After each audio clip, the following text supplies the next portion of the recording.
And it is at optimal level. And by saying so, there are many issues that confront families today, and it's our role to really try to work as best as possible for our families. But we do not work in isolation. We do work with the family courts, probation, social transformation, the police, vulnerable persons team, and other agencies in St. Lucia. And what are some of the biggest challenges that you encounter in doing that work? Okay, well, one of the biggest challenges is sometimes persons really do not understand our role, and sometimes there's a little confusion because one example is the fact that sometimes a parent may migrate and person may decide to leave her child or his child, because a parent may be a male or female parent, in the care of a grandparent, and the other party may remove the child saying, this is not where I want my child to be. And it poses a challenge for the division because sometimes the child may not really be in an abusive situation in that household, but the mere fact the father may come to us, or the mother, to say this is not where I want my child, or sometimes they do not come to us. They literally remove the child from the place where the parent has left the child. So it would be a good practice if parents decide to visit the department or family court to make the necessary arrangements, or even if they're lawyers, so they could have some legal paperwork to minimize the stress to on that child or the children or all parties involved. So what are you doing beyond this program, for instance, to inform the public, parents, about those options? Those issues. Yeah. Okay. Well, one of the things the department has done in the past is to have awareness programs and to inform the public of the role of the department. For example, even the foster care and adoption program, there have been a few drives out there to inform people of what we do.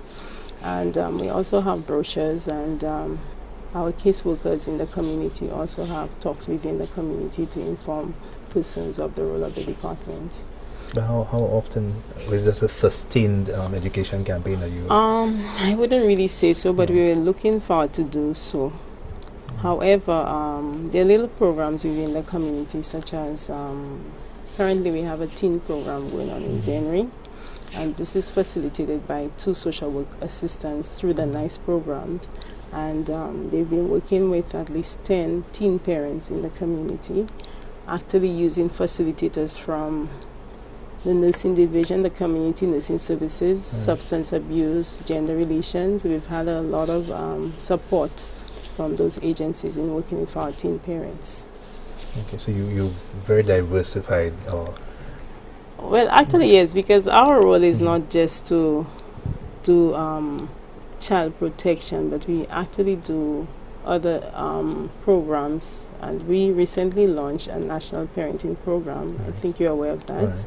And what we're trying to do with that program is to ensure that all communities are involved and they would be participating in the parenting program, whereby persons would not have to leave Soufrière to come to Castries just to be in a parenting program. Right. So basically, persons who live in Soufrière or Dennery could access a parenting program in the community. Right, so you need to emphasize that your services are decentralized And people don't necessarily need to come to Castries. And I really need to say that because Please do.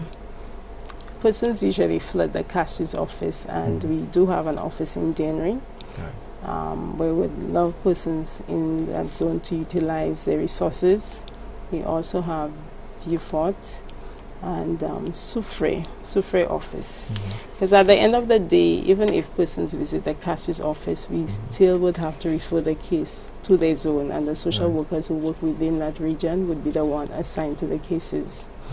And it would also ensure your case being handled in a timely manner, because if you decide to leave Soufrière and come to Castries, you well understand by the time you spend a whole day in the Castries office, whereas you could have accessed your services in the Soufrière office, it would take less time.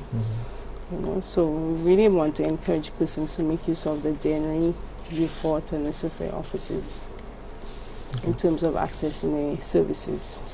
And you mentioned that you work with a number of other agencies and departments.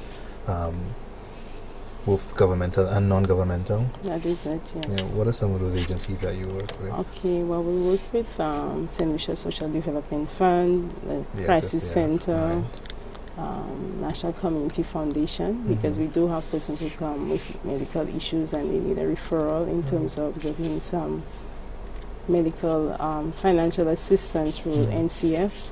We also work with the schools, Ministry of Education. We work hand in hand with Ministry of Education because we have children and children go to schools. And they're district counselors, they're also school counselors, and we work very close with our school counselors and district counselors. But quite beyond those agencies and organizations that you've mentioned, what can other people do to help the work that your department does? Okay, well, I must say too, we do have a lot of persons sponsoring children who go to school. And these are local persons in the community. We have retired nurses, teachers, business persons out there who actually say, I'm willing to sponsor a child to go to school in terms of bus fares or meals at schools. These are some of the contributions we can make as a society. For example, the parenting program in Dennery, this program was funded by the local businesses. We have Plants Restaurants, we have other businesses, contractors. They were the one who sponsors it, and we did not necessarily have to go to our county department. So I really appreciate all that hard work those persons in the community have done in terms of the program. But how can a small business, for instance, in the case of Dennery that you mentioned, how were you able to source those funds? Were you able to go to them directly? Or if there's a business out there that is interested in assisting your program, how do they know what programs are available for funding or support? Okay, well, I cannot take that credit because actually, as I said earlier on, it was actually being facilitated by 2 social work assistants through the NICE program. And first of all, there's a lot of protocols, so the letters had to be written through the director in terms of approval to send out those letters to the business houses. So we don't just write on our own, and my director also has to get authorization from the PS or the Minister of Health in terms of all of what we do. So we don't just contact somebody, but we do it through the right channels. But if any business organization is interested, they can contact the division through the director in terms of whatever sponsorship they would like to offer for our programs. Excellent. Now, what are some of the pressing social issues that you encounter in your line of work that you think are affecting St. Lucia currently? Okay, well, I believe one of the major issues is migration. And with migration, it comes children in homes not being supervised, and some of them go through a lot of stress in terms of finances. They miss out on school, they are not at school very often, so there's a high rate of absenteeism. There's also the burden of the older siblings who would have to be taking care of them and also trying to go to school, because you do have persons who go to tertiary institution and they complain that they have to be at the college and they still have to take care of the younger siblings. So the whole migration issue, and I'm not saying people should not migrate, because sometimes people are migrating for reasons to go and study, also to improve themselves, or they might get a job offer, but they should make the necessary arrangements when they decide they have to migrate in terms of the care of the children and the protection of the children. Take us through step by step what the procedure is for somebody who's wishing to migrate to ensure that their children are taken care of. Okay, well, it depends on the family, because some persons, I must say, have a very good family structure in terms of the support, and that is one of the things we need to see. In terms of the past, families were they were closer and well bonded, but now you have a lot of young parents, because sometimes you have a grandmother at age 32. Yes, because that person would have probably had a child maybe by the age of 12 or 13 or 14. So this young grandmother, will have to go to work too, and so that young grandmother may not, or grandfather may not have the time to babysit grandchildren. So in terms of the step in ensuring that the children are protected, if there's a good family system in terms of the support and love for each other, it really doesn't pose a problem. But it's when it's really lacking and they don't have the support. So it would always be wise to, as I said earlier on, to visit the department or family court, or if they have their lawyer, or some persons don't have friends in the community, to make the necessary arrangement to ensure the safety of their children. You know. But again, do you think you've done a good enough job of informing people that that service exists, that they can?